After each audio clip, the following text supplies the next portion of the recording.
MLA Venkata Ramanareddy గారు కూడా ఇక్కడికి రైళ్లు అంటే ప్రారంభించడానికి కూడా వచ్చిన నేపథ్యం అయితే ఉంది. అతన్ని ఎలా ఫీల్ అవుతున్నారు, మోడీ సర్కార్కు ఎలా విషయం చెప్పబోతున్నారో తెలుసుకునే ప్రయత్నం. చెప్పండి సార్, ఇప్పుడు సర్కారు కేంద్ర ప్రభుత్వం ఎలా విషయం చెప్పబోతున్నారు? రామభక్తులందరూ ఇవాళ 500 సంవత్సరాల నుంచి ఎదురు చూస్తున్నటువంటి వ్యక్తులు అందరూ కూడా ఈరోజు ఆ రాముని బాలరాముని దర్శనార్థం అయోధ్యకు వెళ్తున్నారు. దీనికి కారణమైనటువంటి ప్రధానమంత్రి నరేంద్ర మోడీ గారికి రామభక్తుల తరఫున శుభాకాంక్షలు, ధన్యవాదాలు తెలియజేస్తున్నాను.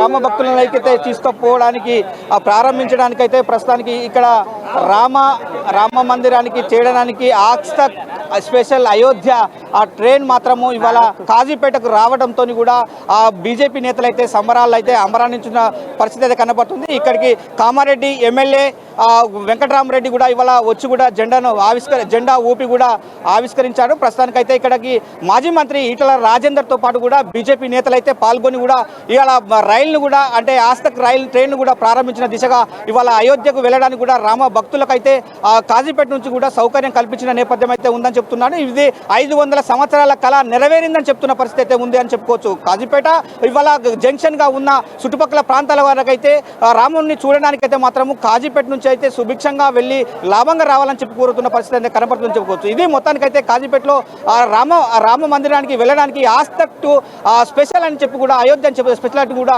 ఇలా ఆస్తక్ ట్రైన్ అయితే వెళ్తున్న నేపథ్యం అయితే ఉంది. ఇది మొత్తానికి కాజీపేట జంక్షన్ నుంచి ప్రత్యేకంగా రైలు ప్రారంభించబోతుంది. రాజుతో స్వామి అమ్మ న్యూస్ వరంగల్.